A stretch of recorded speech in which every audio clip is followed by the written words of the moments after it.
Anda kembali menyaksikan Nusantara Economic Update bersama saya Rian Tono dalam segmen Green Zone.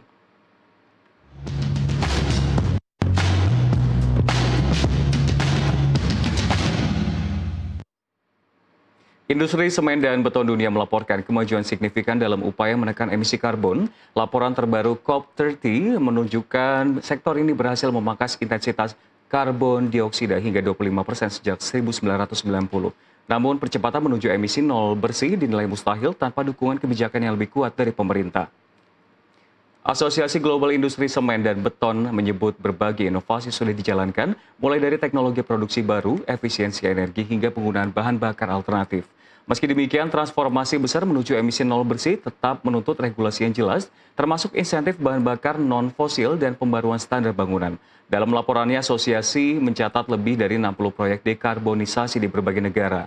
Upayanya mencakup penggunaan limbah kota dan biomasa sebagai bahan bakar, produksi semen rendah, karbon berbahan tanah liat, hingga pengembangan proyek penangkapan dan penyimpanan karbon atau CCUS yang berkontribusi sekitar 36% terhadap rencana penurunan emisi.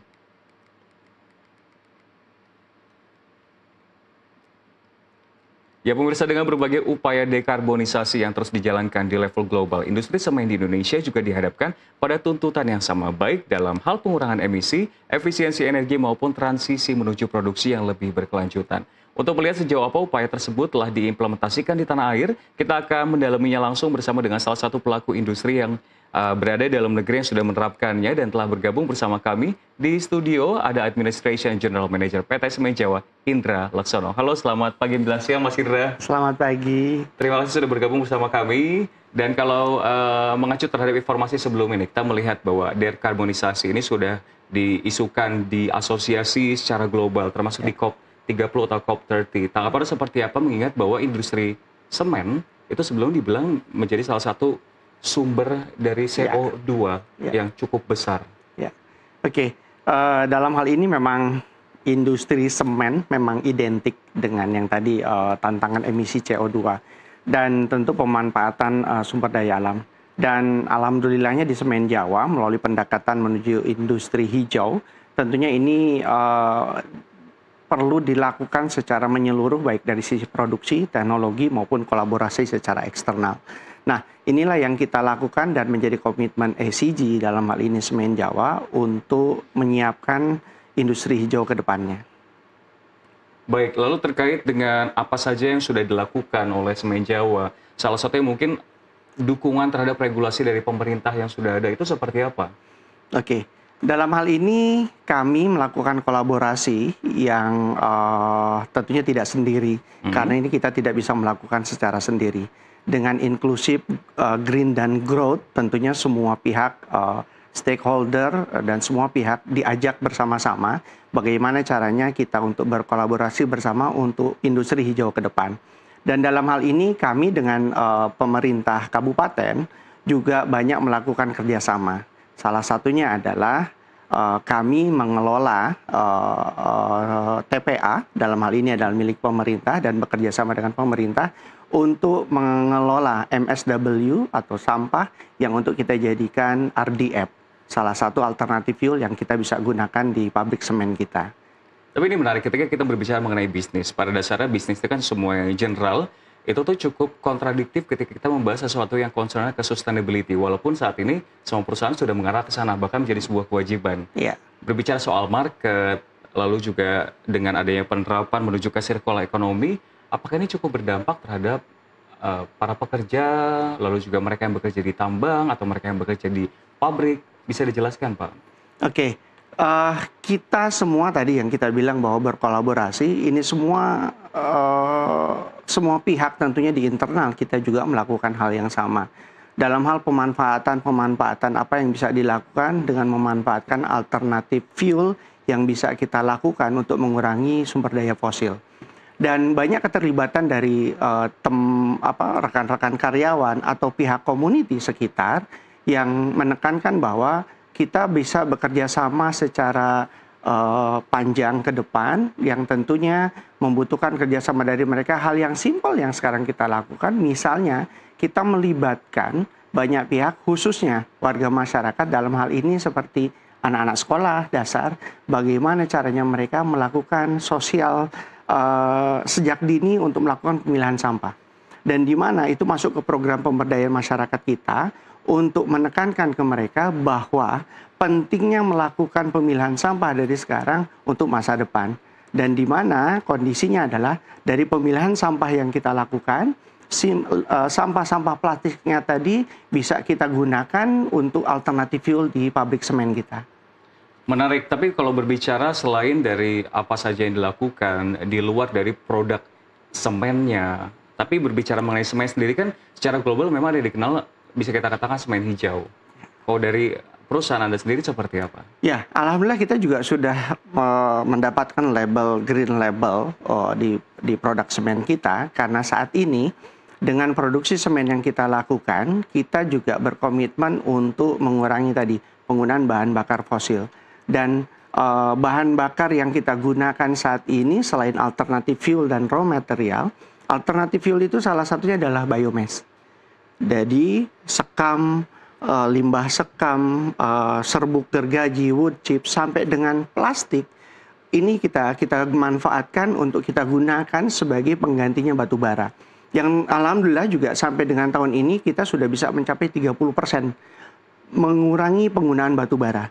Dan tadi penggunaan bahan bakar alternatif tadi tidak hanya untuk yang biomass, industrial waste juga sudah banyak beberapa perusahaan yang di area Sukabumi, Jawa Barat yang banyak bekerja sama dengan kita dengan mengirimkan limbah waste-nya tadi itu ke kita untuk kita manfaatkan.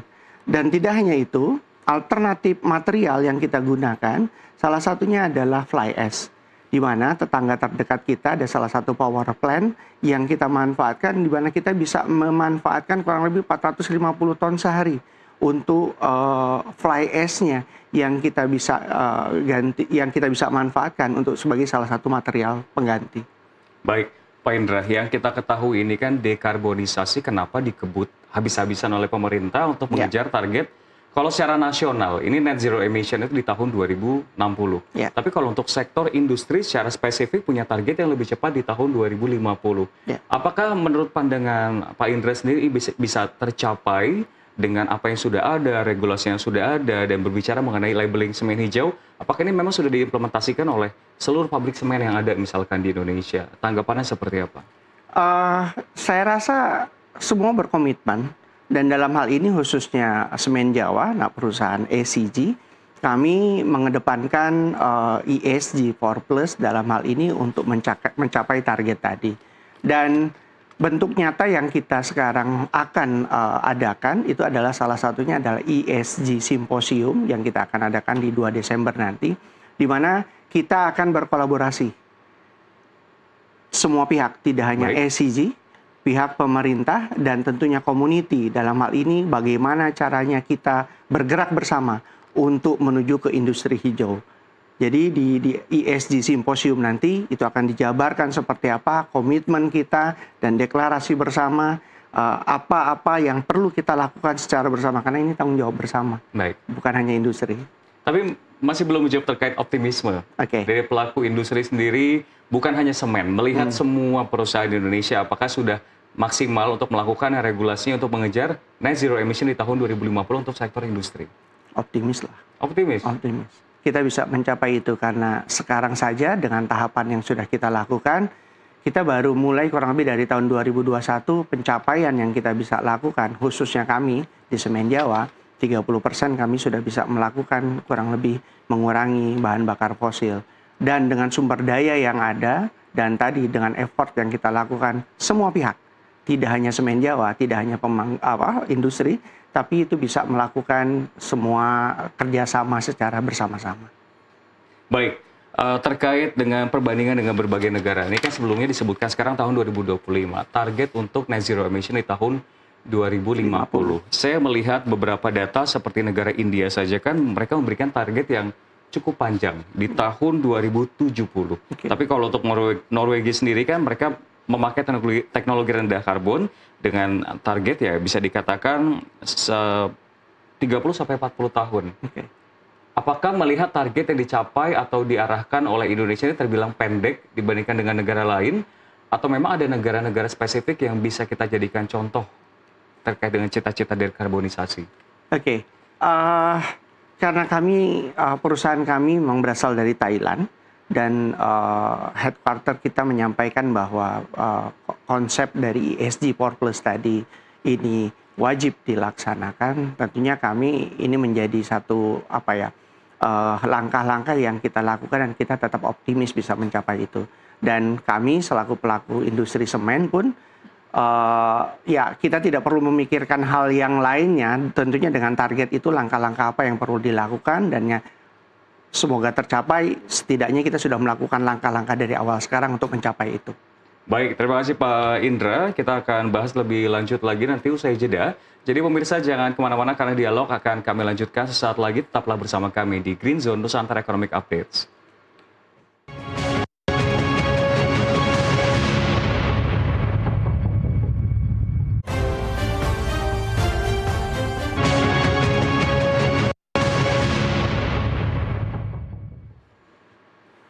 Ya pemirsa, Anda masih bersama kami di segmen Green Zone, tepatnya di program Nusantara Economic Updates, dan kami masih akan membahas mengenai industri semen yang menuju ekonomi hijau. Terkait dengan berbagai cita-cita tersebut, ini kan bukan hanya aksi korporasi secara internal, tapi juga eksternal dan berkolaborasi dengan sosial. Mungkin bisa digambarkan Kak Pak terkait dengan aksi-aksi pertanggungjawaban sosial perusahaan, terutama untuk di masyarakat sekitar pabrik dan juga tambang. Oke, baik. Semen Jawa, dalam hal ini anak perusahaan SCG, kami mempunyai komitmen. Salah satunya adalah ada 6 pilar yang kami gadang-gadang sebagai program utama yang kita lakukan. Pertama adalah pilar infrastruktur, ada pendidikan, kesehatan, lingkungan, ekonomi, agama, dan budaya. Yang menarik adalah dari semua pilar yang kita jalankan, ini kita tidak membantu mereka berdasarkan proposal. Karena common practice-nya yang sekarang dilakukan, apa yang mereka ajukan, khususnya proposal itu akan tambah banyak. Tapi yang kita lakukan adalah program-program dari 6 pilar tadi, kita kolaborasikan dengan pemerintah setempat, dalam hal ini desa. Program apa yang tidak didanai oleh pemerintah, dalam hal ini tidak ada anggarannya dari pemerintah desa, kabupaten maupun provinsi, kami masuk di sana. Dan dengan program-program itulah akhirnya bisa tercapai musyawarah perencanaan pengembangan desa atau musrembang des, itu dicari program mana nih yang belum terdanai oleh pemerintah. Nah, kami masuk di sana yang tentunya ini menjadi komitmen kita. Jadi programnya akan tepat sasaran, tepat guna tentunya, dan program-program tadi kita kolaborasi, kita ajak pemerintah setempat, dalam hal ini kabupaten, untuk ikut mengawasi. Salah satunya adalah program ekonomi, pilar ekonomi, kita punya Gesari, Gerakan Desa Berdikari. Dengan cita-cita yang di awal kami menginginkan bahwa tiap desa itu punya ikon. Tiap desa itu punya sesuatu yang khas yang mereka miliki. Nah, disitulah yang kita kembangkan, disitulah yang kita dorong. Kita tidak hanya memberikan dana, modal, tapi tentunya kita melakukan pendampingan. Bagaimana si program itu bisa berjalan, tidak hanya sekedar bahwa gimana nanti, tapi nanti bagaimana ketika program itu harus terus berjalan. Dan ketika sekarang kita juga melihat kondisi warga masyarakat, pemuda, putus sekolah, kita juga tidak berhenti dan menyampaikan ke mereka bahwa pabrik bukan hanya semen Jawa di Sukabumi. Banyak pabrik yang tentunya mereka tidak hanya bisa mengandalkan hanya ke kita. Dan yang kita lakukan adalah bagaimana caranya kita membantu untuk mengembangkan skill mereka. Kita kerjasama dengan Balai Latihan Kerja dari Dinas Tenaga Kerjaan. Kita latih mereka bagaimana cara mereka menjahit yang baik, bagaimana cara mereka untuk make up, untuk ibu-ibunya, untuk wanitanya, dan untuk pemuda-pemuda bagaimana cara mereka untuk ngelas welder yang baik dan benar. Dan alhamdulillahnya dari program-program yang kami jalankan tadi sudah banyak pemuda-pemuda ataupun warga masyarakat yang terserap di industri-industri sekitar area pabrik kami. Jadi kami pun banyak melibatkan program-program tadi untuk bagaimana mereka juga bisa ikut berkontribusi ketika kami melakukan preventive maintenance. Mereka dilibatkan untuk ikut bekerja sama, untuk ikut bekerja selama masa maintenance tadi. Jadi ya itu simbiosis mutualisme antara perusahaan dan warga masyarakat bisa tercapai. Dan khususnya SCG berkomitmen bahwa di mana perusahaan SCG berada, dia harus bermanfaat untuk lingkungan sekitarnya. Baik, jadi kalau misalkan kita ketahui ada banyak stereotype kalau ada perusahaan di satu wilayah, justru biasanya kan masyarakat itu malah mendapatkan efek samping katakanlah. Tapi ini sebagai salah satu proving, salah satu bukti bahwa Semen Jawa itu mencoba untuk berkolaborasi dengan warga sekitar, bahkan mendapatkan multiplier effect. Di samping tadi kalau berbicara ngomongin Semen Jawa fokus juga sekarang di tahun 2025 untuk dekarbonisasi, namun juga memberikan multiplier effect agar UMKM tercipta, lalu pendanaan juga tercipta. Untuk fokus dari Semen Jawa sendiri, apakah memang untuk CSR tersebut hanya di wilayah Sukabumi saja, atau juga akan mencoba melebar ke berbagai wilayah di sekitarnya? Oke, saat ini kami masih fokus untuk di area tempat pabrik kami berada. Dan itu menjadi komitmen kami karena tentunya pengembangan program pemberdayaan masyarakat khususnya di Sukabumi, di area kami berada itu menjadi full prioritas. Karena apa? Tentunya sebelum bergerak ke area lain, kami harus memastikan dahulu bagaimana keberlangsungan dan kebermanfaatan dari pabrik kami dengan area sekitar. Dan ini juga memang tidak menutup kemungkinan dengan adanya kita bantuan, donasi, ataupun hal lainnya yang kita kerjasamakan dengan provinsi. Dan alhamdulillahnya dari semua program yang kita jalankan membuahkan hasil. Selain kelompok yang mendapatkan manfaat, kita juga mendapatkan penghargaan dari level provinsi dan nasional. Tentunya untuk yang sustainability, untuk kelompok-kelompok yang memang mereka mampu dan bisa mengembangkan sampai dengan tahap ketika mereka berhasil, ketika kita bantu. Dan dari program CSR yang kita jalankan, hal yang menarik lagi adalah dapat mengangkat status dari desa. Yang tadinya desanya statusnya betul. Nah itu sudah terbukti dan kita dapatkan memang dari Dinas Pemberdayaan Masyarakat Desa dari Kabupaten Sukabumi terlihat 5 desa yang di area pabrik kita berada, alhamdulillah statusnya naik. Dan ini tentunya menjadi kebahagiaan dari kami dan tidak berhenti di situ. Kami berupaya bagaimana caranya biar mereka bisa menjadi totali desa mandiri.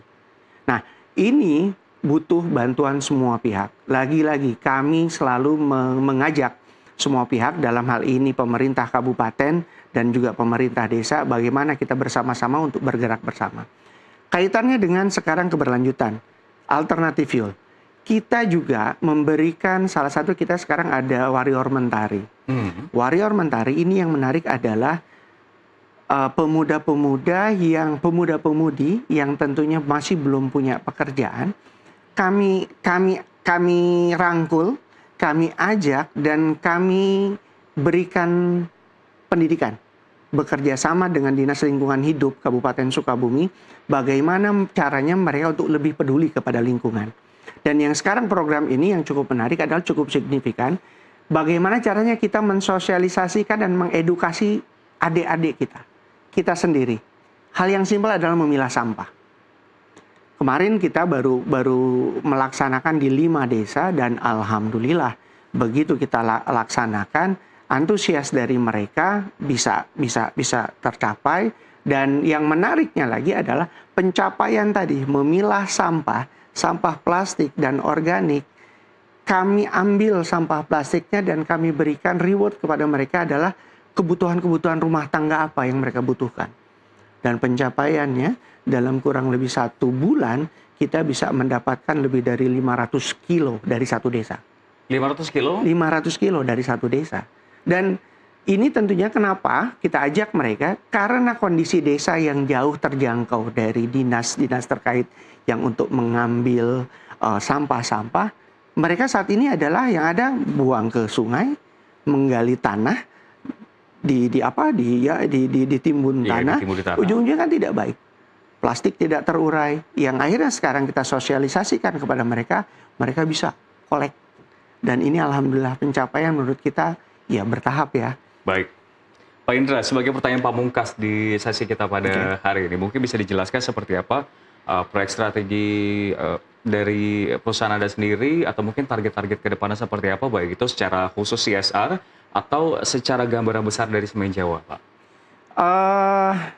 Tetap bahwa dengan target tadi ESG 4+, dan khususnya target net zero waste di 2050, kami tetap optimis dan kami mengajak semua pemangku kepentingan, dalam hal ini warga sekitar, dengan inklusif green dan growth-nya tadi tidak hanya sendiri, tapi melibatkan banyak pihak dengan siap-siap bahwa melangkah ke industri hijau ke depan, kita butuh kerjasama dari semua pihak. Dan dalam hal ini adalah pemerintah kabupaten dan pemerintah lokal, seperti itu.